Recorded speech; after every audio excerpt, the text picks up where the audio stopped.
na. So today is Second Kings, Book of Second Kings, chapter 15 na po tayo. So let's start. 2 Kings 15. In the 27th year of Jeroboam, king of Israel, Azariah, son of Amaziah, king of Judah, began to reign. He was 16 years old when he became king, and he reigned in Jerusalem 52 years. His mother's name was Jechaliah. She was from Jerusalem. He did what was right in the eyes of the Lord, just as his father Amaziah had done. The high places, however, were not removed. The people continued to offer sacrifices and burn incense there. The Lord afflicted the king with leprosy until the day he died, and he lived in a separate house. Jotham, the king's son, had charge of the palace and governed the people of the land. As for the other events of Azariah's reign and all he did, are they not written in the book of the annals of the kings of Judah? Azariah rested with his ancestors and was buried near them in the city of David. And Jotham, his son, succeeded him as king.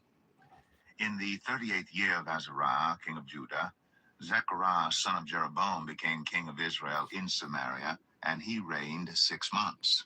He did evil in the eyes of the Lord, as his predecessors had done. He did not turn away from the sins of Jeroboam, son of Nebat, which he had caused Israel to commit. Shallum, son of Jabesh, conspired against Zechariah. He attacked him in front of the people, assassinated him, and succeeded him as king. The other events of Zechariah's reign are written in the book of the annals of the kings of Israel. So the word of the Lord spoken to Jehu was fulfilled. Your descendants will sit on the throne of Israel to the 4th generation. Shallum, son of Jabesh, became king in the 39th year of Uzziah, king of Judah, and he reigned in Samaria 1 month. Then Menahem, son of Gadai, went from Tirzah up to Samaria. He attacked Shallum, son of Jabesh, in Samaria, assassinated him, and succeeded him as king. The other events of Shallum's reign and the conspiracy he led are written in the book of the annals of the kings of Israel. At that time Menahem, starting out from Tirzah, attacked Tifsah and everyone in the city and its vicinity because they refused to open their gates. He sacked Tifsah and ripped open all the pregnant women. In the 39th year of Azariah, king of Judah, Menahem, son of Gadai, became king of Israel, and he reigned in Samaria 10 years. He did evil in the eyes of the Lord. During his entire reign, he did not turn away from the sins of Jeroboam, son of Nebat, which he had caused Israel to commit. Then Pul, king of Assyria, invaded the land, and Menahem gave him 1,000 talents of silver to gain his support and strengthen his own hold on the kingdom. Menahem exacted this money from Israel. Every wealthy person had to contribute 50 shekels of silver to be given to the king of Assyria. So the king of Assyria withdrew and stayed in the land no longer. As for the other events of Menahem's reign and all he did, are they not written in the book of the annals of the kings of Israel? Menahem rested with his ancestors, and Pekahiah his son succeeded him as king. In the 50th year of Azariah, king of Judah, Pekahiah, son of Menahem, became king of Israel in Samaria, and he reigned 2 years. Pekahiah did evil in the eyes of the Lord. He did not turn away from the sins of Jeroboam, son of Nebat, which he had caused Israel to commit.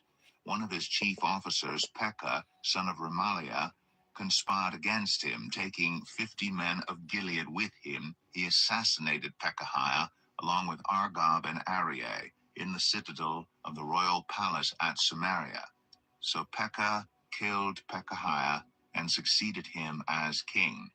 The other events of Pekahiah's reign and all he did are written in the book of the annals of the kings of Israel. In the 52nd year of Azariah, king of Judah, Pekah, son of Remaliah, became king of Israel in Samaria, and he reigned 20 years. He did evil in the eyes of the Lord. He did not turn away from the sins of Jeroboam, son of Nebat, which he had caused Israel to commit. In the time of Pekah, king of Israel, Tiglath-Pileser, king of Assyria, came and took Ijon Abel, Beth Makkah, Genoa, Kadesh, and Hazor.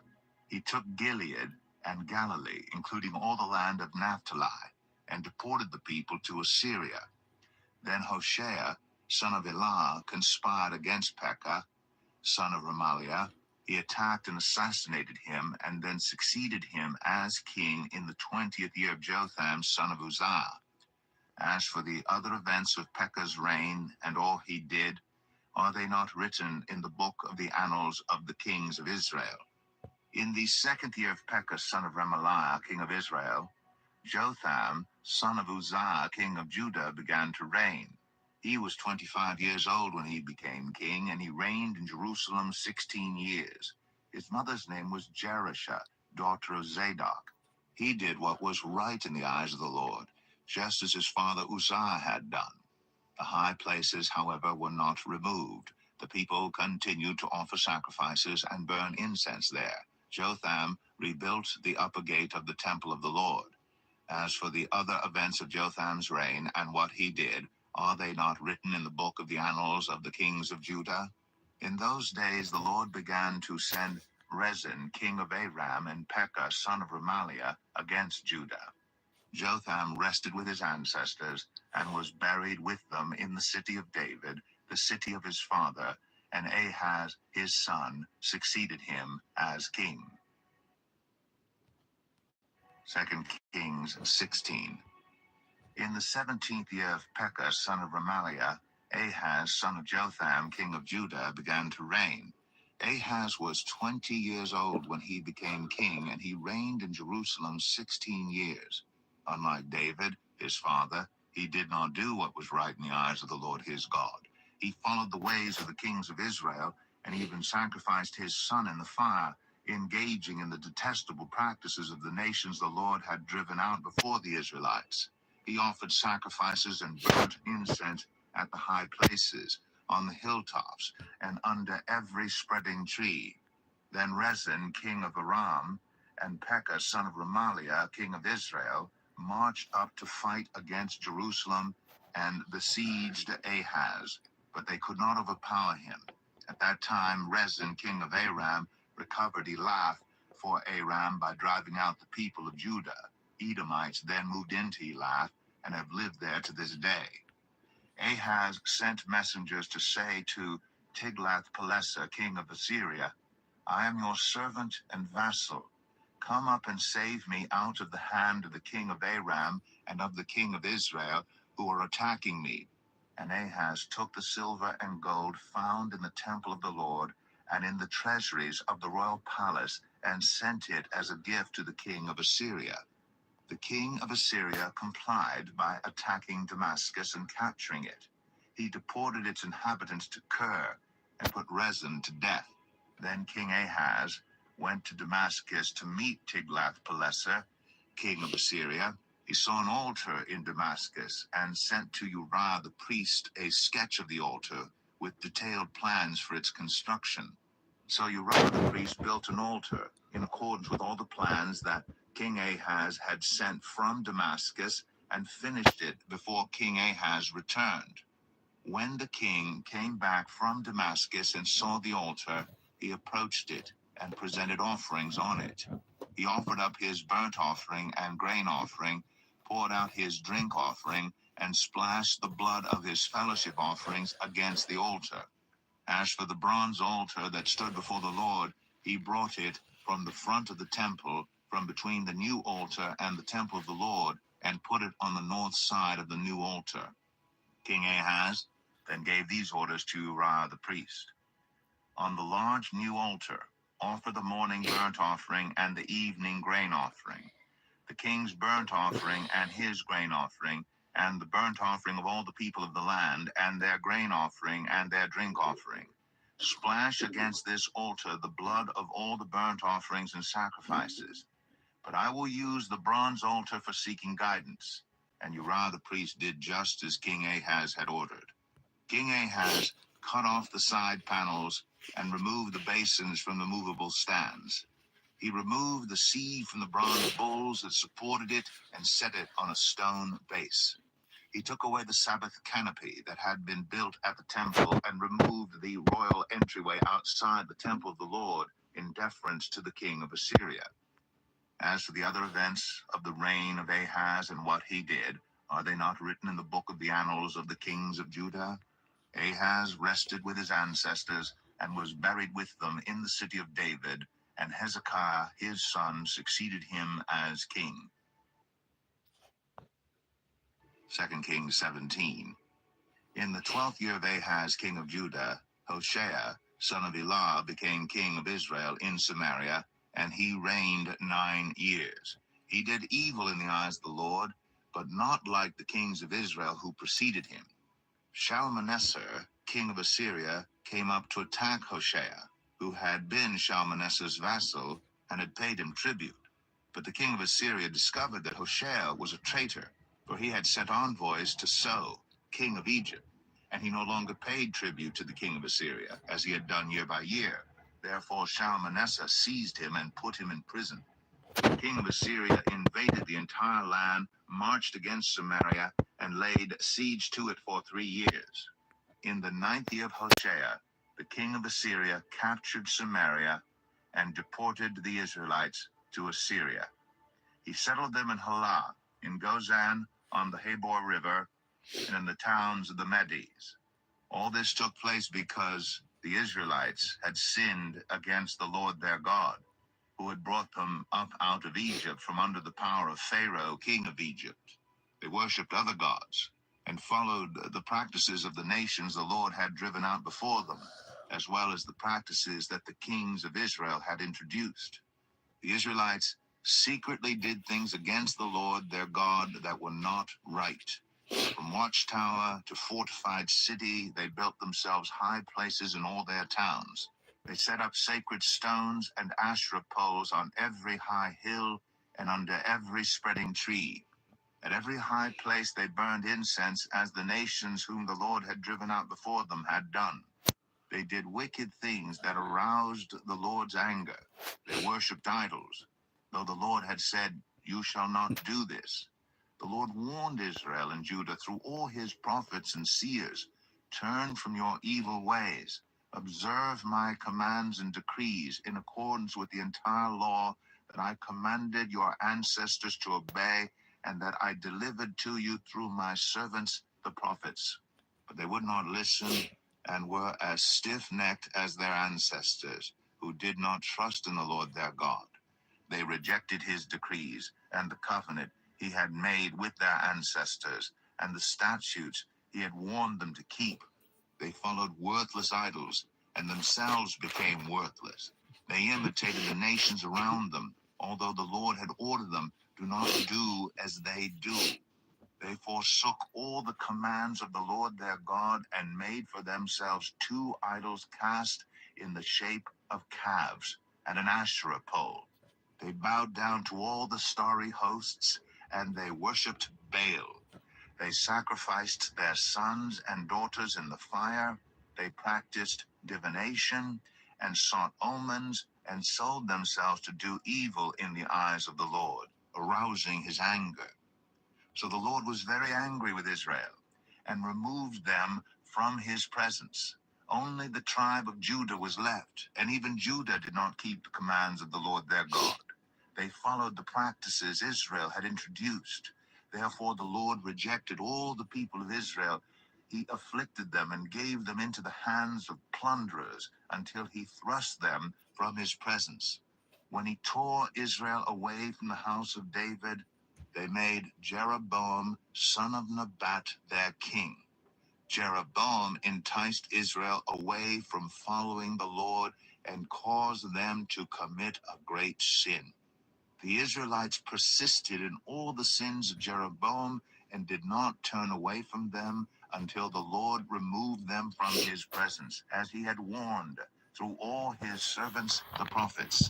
So the people of Israel were taken from their homeland into exile in Assyria, and they are still there. The king of Assyria brought people from Babylon, Cutha, Ava, Hamath, and Sepharvaim, and settled them in the towns of Samaria to replace the Israelites. They took over Samaria and lived in its towns. When they first lived there, they did not worship the Lord, so he sent lions among them, and they killed some of the people. It was reported to the king of Assyria, "The people you deported and resettled in the towns of Samaria do not know what the God of that country requires. He has sent lions among them, which are killing them off because the people do not know what he requires." Then the king of Assyria gave this order: "Have one of the priests you took captive from Samaria go back to live there and teach the people what the God of the land requires." So one of the priests who had been exiled from Samaria came to live in Bethel and taught them how to worship the Lord. Nevertheless, each national group made its own gods in the several towns where they settled, and set them up in the shrines the people of Samaria had made at the high places. The people from Babylon made Succoth Benoth, those from Cuthah made Nergal, and those from Hamath made Ashima. The Avites made Nibhaz and Tartak, and the Sepharvites burned their children in the fire as sacrifices to Adramelech and Anamelech, the gods of Sepharvaim. They worshipped the Lord, but they also appointed all sorts of their own people to officiate for them as priests in the shrines at the high places. They worshipped the Lord, but they also served their own gods in accordance with the customs of the nations from which they had been brought. To this day they persist in their former practices. They neither worship the Lord nor adhere to the decrees and regulations, the laws and commands that the Lord gave the descendants of Jacob, whom he named Israel. When the Lord made a covenant with the Israelites, he commanded them, "Do not worship any other gods or bow down to them, serve them or sacrifice to them. But the Lord, who brought you up out of Egypt with mighty power and outstretched arm, is the one you must worship. To him you shall bow down, and to him offer sacrifices. You must always be careful to keep the decrees and regulations, the laws and commands he wrote for you. Do not worship other gods. Do not forget the covenant I have made with you. And do not worship other gods. Rather, worship the Lord your God. It is he who will deliver you from the hand of all your enemies." They would not listen, however, but persisted in their former practices. Even while these people were worshiping the Lord, they were serving their idols. To this day, their children and grandchildren continue to do as their ancestors did. 2 Kings 18. In the third year of Hoshea, son of Elah, king of Israel, Hezekiah, son of Ahaz, king of Judah, began to reign. He was 25 years old when he became king, and he reigned in Jerusalem 29 years. His mother's name was Abijah, daughter of Zechariah. He did what was right in the eyes of the Lord, just as his father David had done. He removed the high places, smashed the sacred stones, and cut down the Asherah poles. He broke into pieces the bronze snake Moses had made, for up to that time the Israelites had been burning incense to it. It was called Nehushtan. Hezekiah trusted in the Lord, the God of Israel. There was no one like him among all the kings of Judah, either before him or after him. He held fast to the Lord and did not stop following him. He kept the commands the Lord had given Moses, and the Lord was with him. He was successful in whatever he undertook. He rebelled against the king of Assyria and did not serve him. To fortified city, he defeated the Philistines as far as Gaza and its territory. In King Hezekiah's 4th year, which was the 7th year of Hoshea, son of Elah, king of Israel, Shalmaneser, king of Assyria, marched against Samaria and laid siege to it. At the end of 3 years, the Assyrians took it. So Samaria was captured in Hezekiah's 6th year, which was the 9th year of Hoshea, king of Israel. The king of Assyria deported Israel to Assyria and settled them in Halah, in Gozan, on the Habor River, and in towns of the Medes. This happened because they had not obeyed the Lord their God, but had violated his covenant, all that Moses, the servant of the Lord, commanded. They neither listened to the commands nor carried them out. In the 14th year of King Hezekiah's reign, Sennacherib, king of Assyria, attacked all the fortified cities of Judah and captured them. So Hezekiah, king of Judah, sent this message to the king of Assyria at Lachish: I have done wrong. Withdraw from me, and I will pay whatever you demand of me. The king of Assyria exacted from Hezekiah, king of Judah, 300 talents of silver and 30 talents of gold. So Hezekiah gave him all the silver that was found in the temple of the Lord and in the treasuries of the royal palace. At this time, Hezekiah, king of Judah, stripped off the gold with which he had covered the doors and doorposts of the temple of the Lord and gave it to the king of Assyria. The king of Assyria sent his supreme commander with a large army from King Hezekiah at Jerusalem. They came up to Jerusalem, the upper pool on the road to the washerman's field. They called King, and Eliakim, son of Hilkiah, the palace administrator, Shebna, the secretary, and Joah, son of Asaph, the recorder, went out to them. The field commander said to them, Tell Hezekiah, this is what the great king, the king of Assyria, says. On what are you basing this confidence of yours? You say you have the counsel and the might for, but you speak only empty words. On whom are you depending that you rebel against me? Look, I know you are depending on Egypt, that splintered reedless staff which pierces the hand of anyone who leans on it.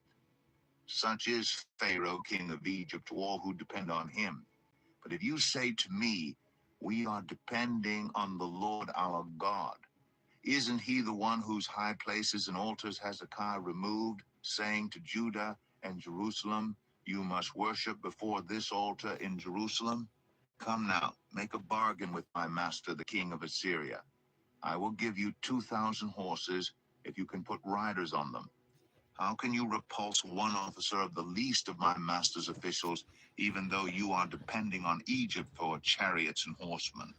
Furthermore, have I come to attack and destroy this place without word from the Lord? The Lord himself told me to march against this country and destroy it. Then Eliakim, son of Hilkiah, and Shebna and Joah said to the field commander, Please speak to your servants and don't speak to us in Hebrew.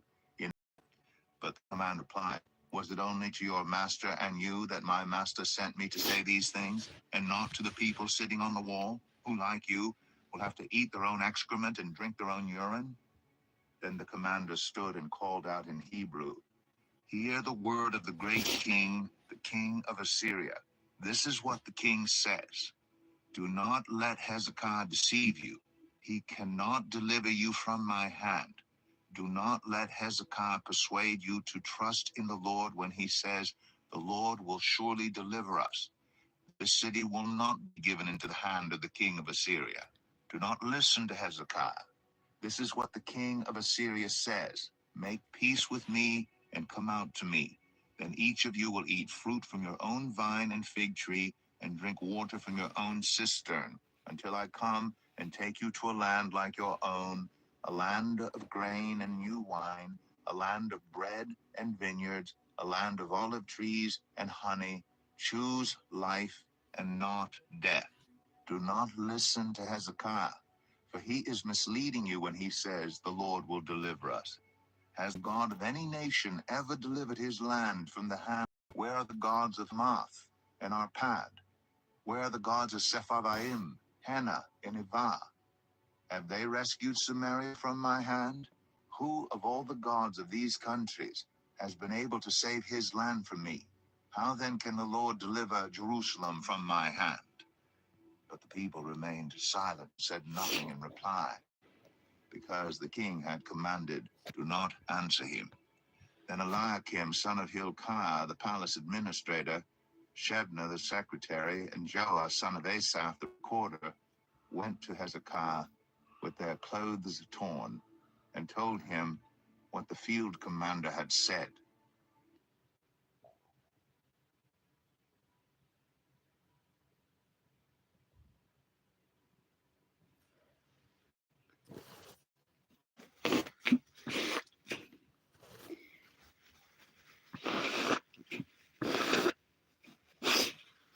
Second Kings 19. When King Hezekiah heard this, he tore his clothes and put on sackcloth and went into the temple of the Lord. He sent Eliakim, the palace administrator, Shebna, the secretary, and the leading priests, all wearing sackcloth, to the prophet Isaiah, son of Amoz. They told him, "This is what Hezekiah says. This day is a day of distress and rebuke and disgrace, as when children come to the moment of birth, and there is no strength to deliver them.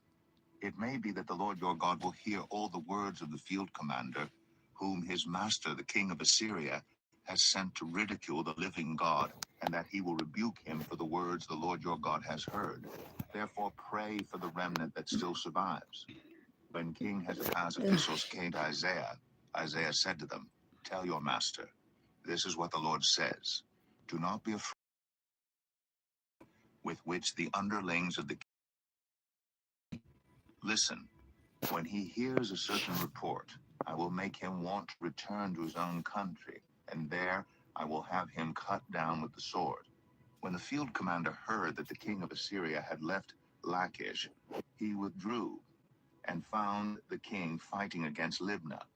Now Sennacherib received a report that Tirhakah, the king of Cush, was marching out to fight against him. So he again sent messengers to Hezekiah with this word: "Say to Hezekiah, king of Judah, do not let the God you depend on deceive you when he says, 'Jerusalem will king of Assyria.' Surely you have heard what the kings of Assyria have done to all the countries, destroying them completely. And will you be delivered? Did the gods of the nations that were destroyed by my predecessors deliver them? The gods of Gozan, Haran, Rezeph, and the people of Eden, who were in Tel Assar? Where is the king of Hamath or the king of Arpad? Where are the kings of Lair, Sepharvaim, Hena, and Ivah?" Hezekiah received the letter from the messengers and read it. Then he went up to the temple of the Lord and spread it out before the Lord. And Hezekiah prayed to the Lord, "Lord, the God of Israel, enthroned between the cherubim, you alone are God over all the kingdoms of the earth. You have made heaven and earth.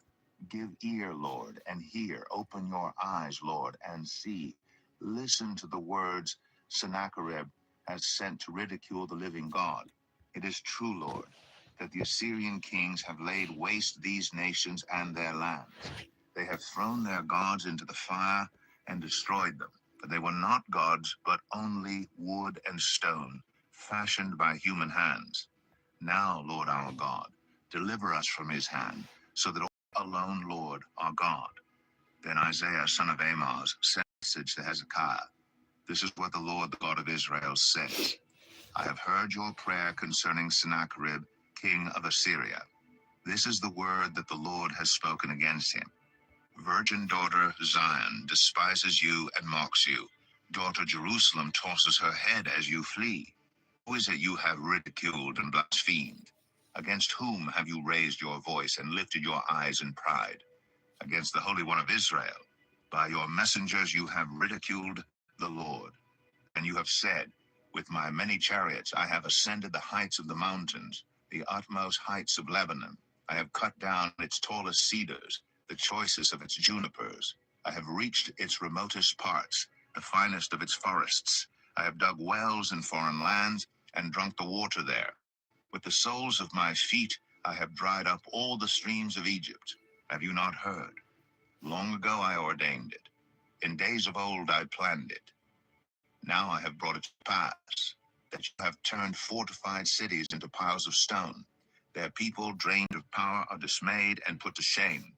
They are like plants in a field, like tender green shoots, like grass sprouting on the roof, scorched before it grows up. But I know where you are, and when you come and go, and how you rage against me. Because you rage against me, and because your insolence has reached my ears, I will put my hook in your nose and my bit in your mouth, and I will make you return by the way you came. This will be the sign for you, Hezekiah. This year you will eat what grows by itself, and the second year what springs from that. But in the third year, sow and reap, plant vineyards and eat their fruit. Once more, a remnant of the kingdom of Judah will take root below and bear fruit above. For out of Jerusalem will come a remnant, and out of Mount Zion a band of survivors. The zeal of the Lord Almighty will accomplish this.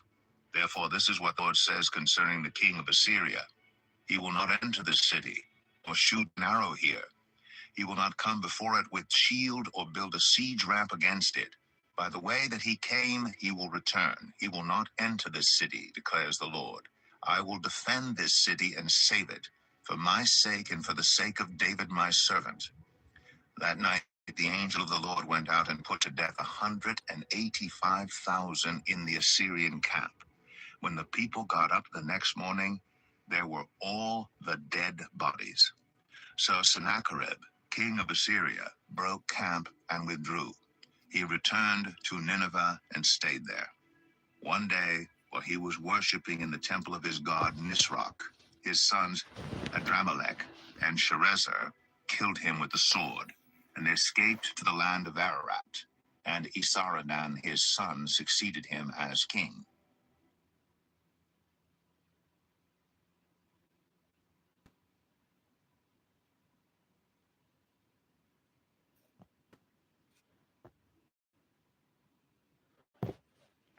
Second Kings 20. In those days, Hezekiah became ill and was at the point of death. The prophet Isaiah, son of Amoz, went to him and said, This is what the Lord says.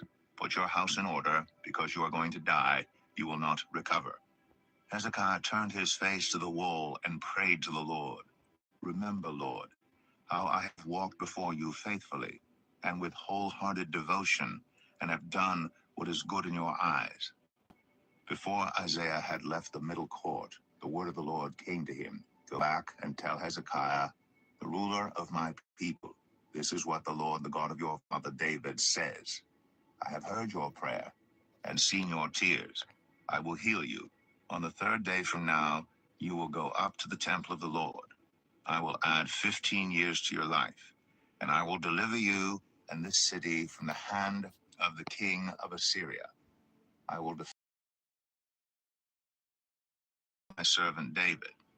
Then Isaiah said, Prepare a poultice of figs, and applied it to the boil, and he recovered. Hezekiah had asked Isaiah, What will be the sign that the Lord will heal me, and that I will go up to the temple of the Lord on the third day from now?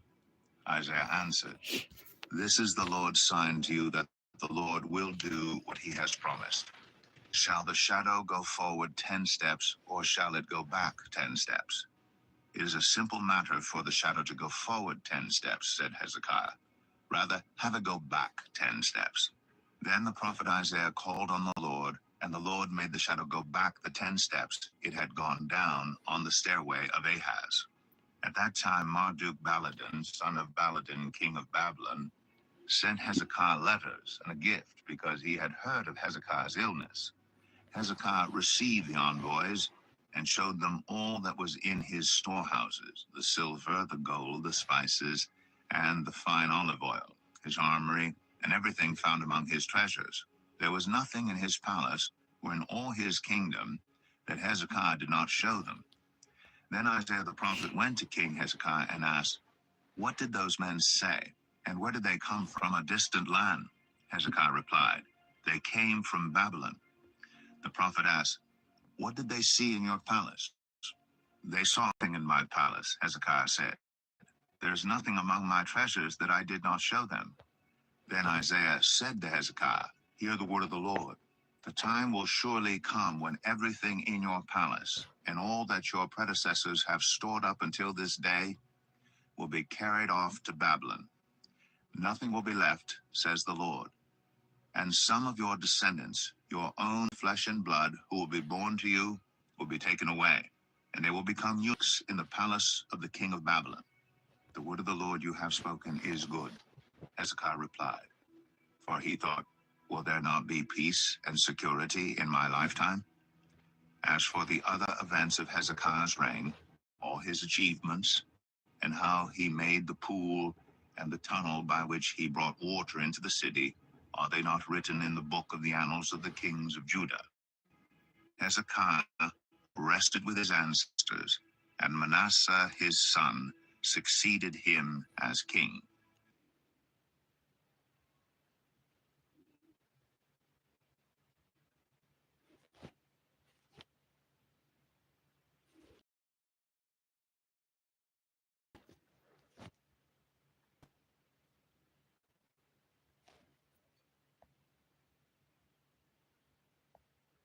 2 Kings 21. Manasseh was 12 years old when he became king, and he reigned in Jerusalem 55 years. His mother's name was Hephzibah. He did evil in the eyes of the Lord, following the detestable practices of the nations the Lord had driven out before the Israelites. He rebuilt the high places his father Hezekiah had destroyed. He also erected altars to Baal and made an Asherah pole, as Ahab, king of Israel, had done. He bowed down to all the starry hosts and worshipped them. He built altars in the temple of the Lord, of which the Lord had said, "In Jerusalem I will put my name." In the two courts of the temple of the Lord, he built altars to all the starry hosts. He sacrificed his own son in the fire, practiced divination, sought omens, and consulted mediums and spiritists. He did much evil in the eyes of the Lord, arousing his anger. He took the carved Asherah pole he had made and put it in the temple, of which the Lord had said to David and to his son Solomon, "In forever I will not again make the feet of the Israelites wander from the land I gave their ancestors, if only they will be careful to do everything I commanded them and will keep the whole law that my servant Moses gave them." But the people did not listen. Manasseh led them astray, so that they did more evil than the nations the Lord had destroyed before the Israelites. The Lord said through his servants, the prophets, "Manasseh has committed these detestable sins. He has done more evil than the Amorites who preceded him, and has led Judah into sin with his idols. Therefore, this is what the Lord, the God of Israel, says. I am going to bring such disaster on Jerusalem and Judah that the ears of everyone who hears of it will tingle. I will stretch out over Jerusalem the measuring line used against Samaria and the plumb line used against the house of Ahab. I will wipe out Jerusalem as one wipes a dish, wiping it and turning it upside down. I will forsake the remnant of my inheritance and give them into the hands of enemies. They will be looted and plundered by all their enemies. They have done evil in my eyes and have aroused my anger from the day their ancestors came out of Egypt until this day. Moreover, Manasseh also shed so much innocent blood that he filled Jerusalem from end to end, besides the sin that he had caused Judah to commit, so that they did evil in the eyes of the Lord. As for the other events of Manasseh's reign and all he did, including the sin he committed, are they not written in the book of the annals of the kings of Judah? Manasseh rested with his ancestors and was buried in his palace garden, the garden of Uzzah, and Amon his son succeeded him as king. Amon was 22 years old when he became king, and he reigned in Jerusalem 2 years. His mother's name was Meshullemeth, daughter of Haraz. She was from Jotbah. He did evil in the eyes of the Lord, as his father Manasseh had done. He followed completely the ways of his father, worshiping the unknown to them. He forsook the Lord, the God of his ancestors, and did not walk in obedience to him. Amon's officials conspired against him and assassinated the king in his palace. Then the people of the land killed all who had plotted against King Amon, and they made Josiah his son king in his place. As for the other events of Amon's reign and what he did, are they not written in the book of the annals of the kings of Judah? He was buried in his tomb in the garden of Uzzah, and Josiah his son succeeded him as king.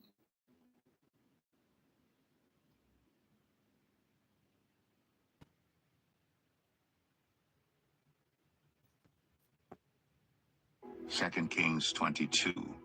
Josiah was 8 years old when he became king, and he reigned in Jerusalem 31 years. His mother's name was Jedidah, daughter of Adaiah. She was from Bozkath. He did what was right in the eyes of the Lord and followed completely the ways of his father David, not turning aside to the right or to the left. In the 18th year of his reign, King Josiah sent the secretary Shaphan, son of Azaliah, the son of Meshullam, to the temple of the Lord. He said, "Go up to Hilkiah, the high priest, and have him get ready the money that has been brought into the temple of the Lord, which the doorkeepers have collected from the people. Have them entrust to the men appointed to supervise the work on the temple, and have these men pay the workers who repair the temple of the Lord, the carpenters, builders, and the masons also have them purchase timber and dressed stone to repair the temple. But they need not account for the money entrusted to them, because they are honest in their dealings. Hilkiah the high priest said to Shaphan the secretary, I have found the book of the law in the temple of the Lord. He gave it to Shaphan, who read it. Then Shaphan, the secretary, went to the king and reported to him, Your officials have paid out the money that was in the temple of the Lord and have entrusted it to the workers and supervisors at the temple. Then Shaphan the secretary informed the king, Hilkiah the priest has given me a book. And Shaphan read from it in the presence of the king. When the king heard the words of the book of the law, he tore his robes. He gave these orders to Hilkiah the priest, Ahikam, son of Shaphan, Akbor, son of Micaiah, Shaphan the secretary, and Azariah, the king's attendant. Go and inquire of the Lord for me, and for the people, and for all Judah, about what is written in this book that has been found. Great is the Lord's anger that burns against us, because those who have gone before us have not obeyed the words of this book. They have not acted in accordance with all that is written there concerning us. Hilkiah the priest, Ahikam, Akbor, Shaphan, and Asahiah went to speak to the prophet Huldah, who was the wife of Shallum, son of Ikva, the son of Harhas, keeper of the wardrobe. She lived in Jerusalem in New Quarter. She said to them, This is what the Lord, the God of Israel, says. Tell the man who sent you to me, this is what the Lord says. I am going to bring disaster on this place and its people according to everything written in the book the king of Judah has read, because they have forsaken me and burned incense to other gods and roused my anger by all the idols their hands have made. My anger will burn against this place and will not be quenched. Tell the king of Judah, who sent you to inquire of the Lord, this is what the Lord, the God of Israel, says concerning the words you heard, because your heart was responsive, and you humbled yourself before the Lord when you heard what I have spoken against this place and its people, that they would become a curse and be laid waste. And because you tore your robes and wept in my presence, I also have heard you, declares the Lord. Therefore I will gather you to your ancestors, and you will be buried in peace. Your eyes will not see all the disaster I am going to bring on this place. So they took her answer back to the king. 2 Kings 23. Then the king called together all the elders of Judah and Jerusalem. He went up to the temple of the Lord with the people of Judah, the inhabitants of Jerusalem, the priests and the prophets, all the people from the least to the greatest. He read in their hearing all the words of the book of the covenant, which had been found in the temple of the Lord.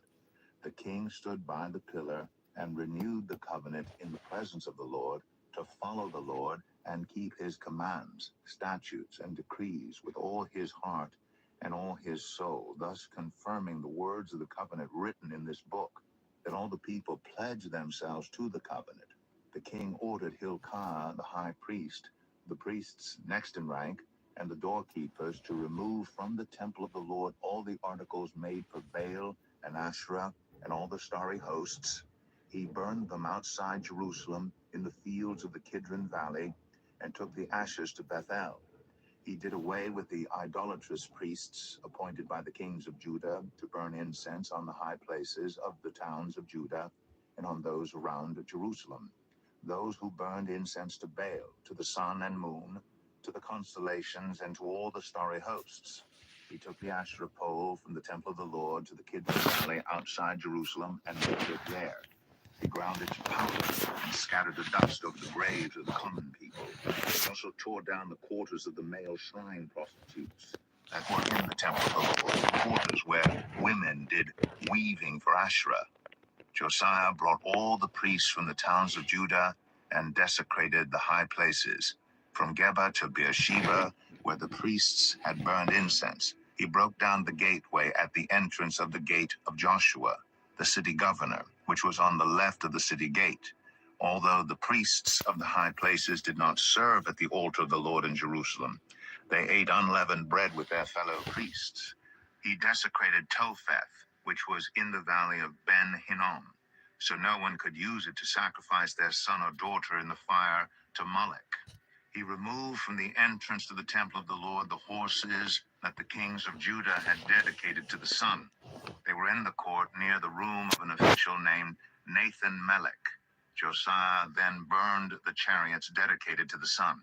He pulled down the altars the kings of Judah had erected on the roof near the upper room of Ahaz, and the altars Manasseh had built in the two courts of the temple of the Lord. He removed them from there, smashed them to pieces, and threw the rubble into the Kidron Valley. The king also desecrated the high places that were east of Jerusalem on the south of the hill of corruption, the one Solomon, king of Israel, had built for Ashtoreth, the vile goddess of the Sidonians, for Chemosh, the vile god of Moab, and for Moloch, the detestable god of the people of Ammon. Josiah smashed the sacred stones and cut down the Asherah poles and covered the sites with human bones. Even the altar at Bethel, the high place made by Jeroboam, son of Nebat, who had caused Israel to sin, even that altar and high place he demolished. He burned the high place and ground it to powder, and burned the Asherah pole also. Then Josiah looked around, and when he saw the tombs that were there on the hillside, he had the bones removed from them and burned on the altar to defile it, in accordance with the word of the Lord proclaimed by the man of God who foretold these things. The king asked, "What is that tombstone I see?" The people of the city said, "It marks the tomb of the man of God who came from Judah and pronounced against the altar of Bethel the very things you have done to it." "Leave it alone," he said. "Don't let anyone disturb his bones." So they spared his bones and those of the prophet who had come from Samaria. Just as he had done at Bethel, Josiah removed all the shrines at the high places that the kings of Israel had built in the towns of Samaria and that had aroused the Lord's anger. Josiah slaughtered all the priests of those high places on the altars and burned human bones on them. Then he went back to Jerusalem. The king gave this order to all the people: "Celebrate the Passover to the Lord your God, as it is written in this book of the covenant. Neither in the days of the judges who led Israel, nor in the days of the kings of Israel and the kings of Judah, had any such Passover been observed. But in the 18th year of King Josiah, this Passover was celebrated to the Lord in Jerusalem." Furthermore, Josiah got rid of the mediums and spiritists, the household gods, the idols, and all the other detestable things seen in Judah and Jerusalem. This he did to fulfill the requirements of the law written in the book that Hilkiah the priest had discovered in the temple of the Lord. Neither before nor after Josiah was there a king like him who turned to the Lord as he did, with all his heart and with all his soul and with all his strength, in accordance with all the law of Moses. Nevertheless, the Lord did not turn away from the heat of his fierce anger, which burned against Judah because of all that Manasseh had done to arouse his anger. So the Lord said, "I will remove Judah also from my presence as I removed Israel, and I will reject Jerusalem, the city I chose, and this temple about which I said, my name shall be there. As for the other events of Josiah's reign and all he did, are they not written in the book of the annals of the kings of Judah?" While Josiah was king, Pharaoh Necho, king of Egypt, went up to the Euphrates River to help the king of Assyria. King Josiah marched out to meet him in battle, but Necho faced him and killed him at Megiddo. Josiah's servants brought his body in a chariot from Megiddo to Jerusalem and buried him in his own tomb.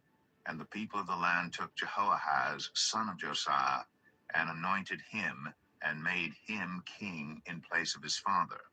Jehoahaz was 23 years old when he became king, and he reigned in Jerusalem 3 months. His mother's name was Hamutal, daughter of Jeremiah. She was from Libnah. He did evil in the eyes of the Lord, just as his predecessors had done. Pharaoh Necho put him in chains at Riblah in the land of Hamath, so that he might not reign in Jerusalem, and he imposed on Judah a levy of 100 talents of silver and a talent of gold. Pharaoh Necho made Eliakim, son of Josiah, king in place of his father Josiah, and changed Eliakim's name to Jehoiakim. But he took Jehoahaz and carried him off to Egypt, and there he died. Jehoiakim paid Pharaoh Necho the silver and gold he demanded. In order to do so, he taxed the land and exacted the silver and gold from the people of the land according to their assessments. Jehoiakim was 25 years old when he became king, and he reigned in Jerusalem 11 years. His mother's name was Zebidah, daughter of Pedaiah. She was from Rumah, and he did evil in the eyes of the Lord, just as his predecessors had done. 2 Kings 24. During Jehoiakim's reign, Nebuchadnezzar, king of Babylon, invaded the land, and Jehoiakim became his vassal for 3 years. But then he turned against Nebuchadnezzar and rebelled. The Lord sent Babylonian, Aramaean, Moabite, and Ammonite raiders against him to destroy Judah in accordance with the word of the Lord proclaimed by his servants the prophets. Surely these things happened to Judah according to the Lord's command, in order to remove them from his presence because of the sins of Manasseh and all he had done, including the shedding of innocent blood. For he had filled Jerusalem with innocent blood, Wait and the lang. Lord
Oh yeah.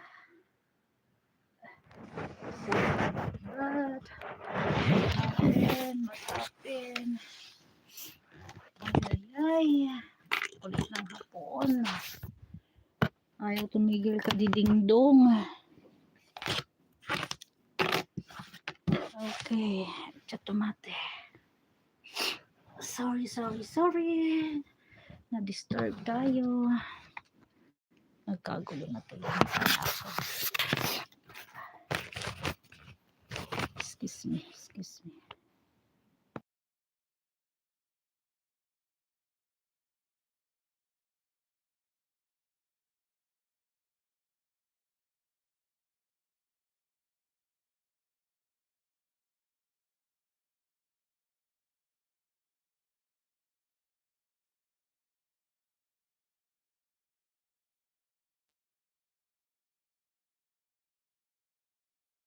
His son succeeded him as king. The king of Egypt did not march out from his own country again because the king of Babylon had taken all his territory from the Wadi of Egypt to the Euphrates River. Jehoiachin was 18 years old when he became king, and he reigned in Jerusalem 3 months. His mother's name was Nehushta, daughter of Elnathan. She was from Jerusalem. He did evil in the eyes of the Lord, just as his father had done. At that time, the officers of Nebuchadnezzar, king of Babylon, advanced on Jerusalem and laid siege to it. And Nebuchadnezzar himself came up to the city while his officers were besieging it. Jehoiachin, king of Judah, his mother, his attendants, his nobles, and his officials all surrendered to him. In the 8th year of the reign of the king of Babylon, he took Jehoiachin prisoner. As the Lord had declared, Nebuchadnezzar removed the treasures from the temple of the Lord and from the royal palace, and cut up the gold articles that Solomon, king of Israel, had made for the temple of the Lord. He carried all Jerusalem into exile, all the officers and fighting men, and all the skilled workers and artisans, a total of 10,000. Only the poorest people of the land were left. Nebuchadnezzar took Jehoiachin captive to Babylon. He also took from Jerusalem to Babylon the king's mother, his wives, his officials, and the prominent people of the land. The king of Babylon also deported to Babylon the entire force of 7,000 fighting men, strong and fit for war, and 1,000 skilled workers and artisans. He made Mattaniah, Joachin's uncle, king in his place, and changed his name to Zedekiah. Zedekiah was 21 years old when he became king, and he reigned in Jerusalem 11 years. His mother's name was Hamutal, daughter of Jeremiah. She was from Libnah. He did evil in the eyes of the Lord, just as Jehoiakim had done. It was because of the Lord's anger that all this happened to Jerusalem and Judah, and in the end, he thrust them from his presence. Now Zedekiah rebelled against the king of Babylon. 2 Kings 25. So in the 9th year of Zedekiah's reign, on the 10th day of the 10th month, Nebuchadnezzar, king of Babylon, against Jerusalem with his whole army. He encamped outside the city and built siege works all around it. The city was kept under siege until the 11th year of King Zedekiah. By the 9th day of the 4th month, the famine in the city had become so severe that there was no food for the people to eat. Then the city wall was broken through, And the whole army fled at night through the gate between the two walls near the king's garden, though the Babylonians were surrounding the city. They fled toward the Arabah, but the Babylonian army pursued the king and overtook them in the plains of Jericho. All his soldiers were separated from him and scattered, and he was captured. He was taken to the king of Babylon at Riblah, where sentence was pronounced on him. They killed the sons of Zedekiah before his eyes. Then they put out his eyes, bound him with bronze shackles, and took him to Babylon. On the 7th day of the 5th month, in the 19th year of Nebuchadnezzar, king of Babylon, Nebuzaradan, commander of the imperial guard, and official of the king of Babylon, came to Jerusalem. He set fire to the temple of the Lord, the royal palace, and all the houses of Jerusalem. Every important building he burned down. The whole Babylonian army, under the commander of the imperial guard, broke down the walls around Jerusalem. Nebuzaradan, the commander of the guard, carried into exile the people who remained in the city, along with the rest of the populace and those who had deserted to the king of Babylon. But the commander left behind some of the poorest people of the land to work the vineyards and fields. The Babylonians broke up the bronze pillars, the movable stands, and the bronze the sea that were at the temple of the Lord, and they carried the bronze to Babylon. They also took away the pots, shovels, wick trimmers, dishes, and all the bronze articles used in the temple service. The commander of the imperial guard took away the censers and sprinkling bowls, all that were made of pure gold or silver. The bronze from the two pillars, the sea, and the movable stands which Solomon had made for the temple of the Lord was more than could be weighed. Each pillar was 18 cubits high. The bronze capital on top of one pillar was 3 cubits high and was decorated with a network and pomegranates of bronze all around. The other pillar with its network was similar.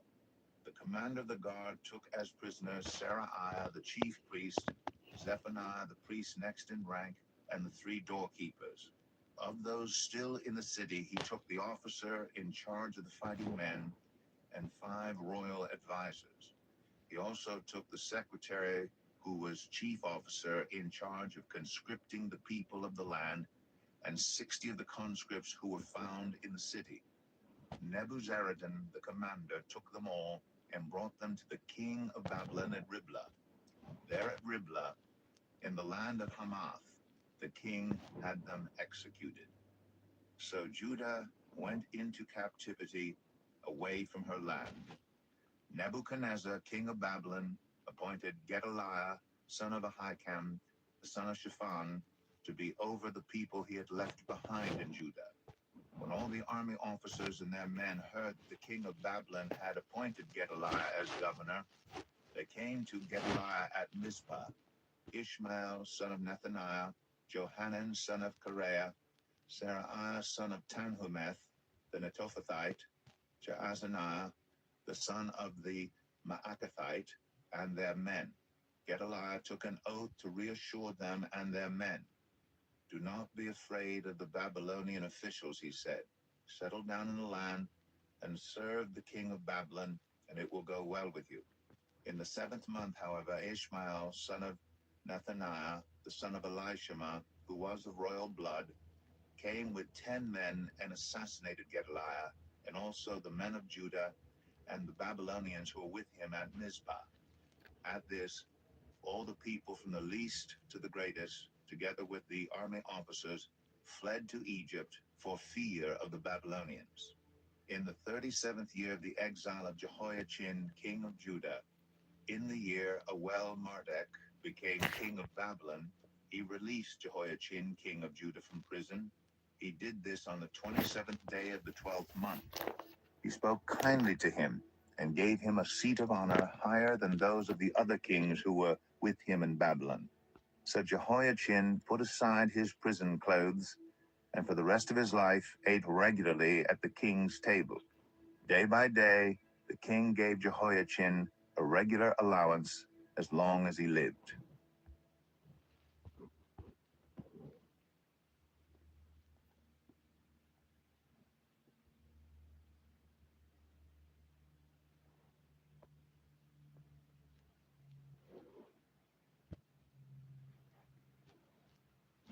Psalm 37, right? Bakit 36 na to? Ay, Psalm 37.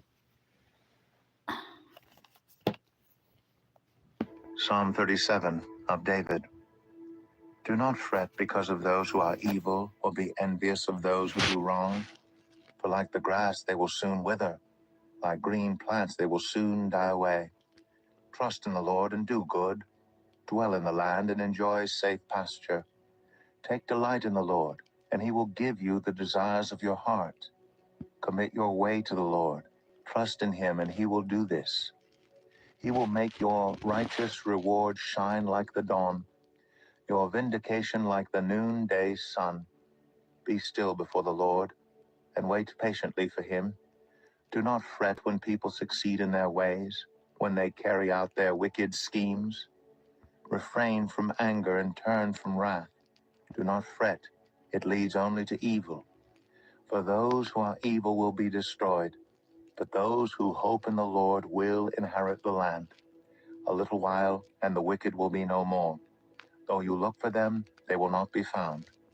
But the meek will inherit the land and enjoy peace and prosperity.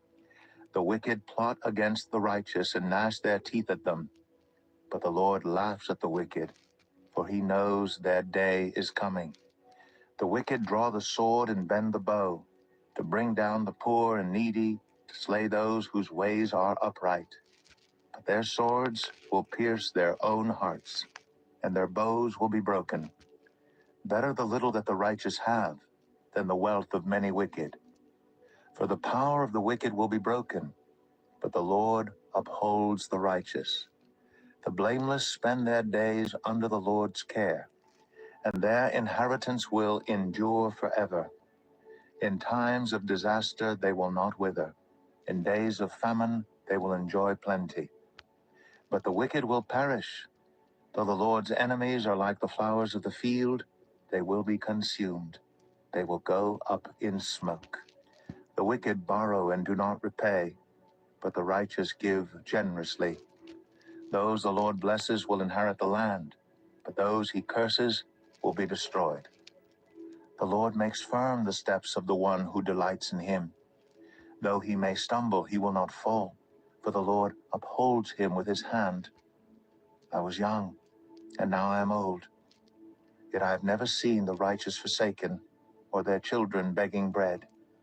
They're always generous and lend freely. Their children will be a blessing. Turn from evil and do good. Then you will dwell in the land forever. For the Lord loves the just and will not forsake his faithful ones. Wrongdoers will be completely destroyed. The offspring of the wicked will perish. The righteous will inherit the land and dwell in it forever. The mouths of the righteous utter wisdom, and their tongues speak what is just. The law of their God is in their hearts. Their feet do not slip. The wicked lie in wait for the righteous, intent on putting them to death. But the Lord will not leave them in the power of the wicked, or let them be condemned when brought to trial. Hope in the Lord and keep his way. He will exalt you to inherit the land. When the wicked are destroyed, you will see it. I have seen a wicked and ruthless man flourishing like a luxuriant native tree, but he soon passed away and was no more. Though I looked for him, he could not be found. Consider the blameless, observe the upright. A future awaits those who seek peace, but all sinners will be destroyed. There will be no future for the wicked. The salvation of the righteous comes from the Lord. He is their stronghold in time of trouble. The Lord helps them and delivers them. He delivers them from the wicked and saves them, because they take refuge in him. That's all for today, guys, and thank you for watching or listening. See you again tomorrow. Bye.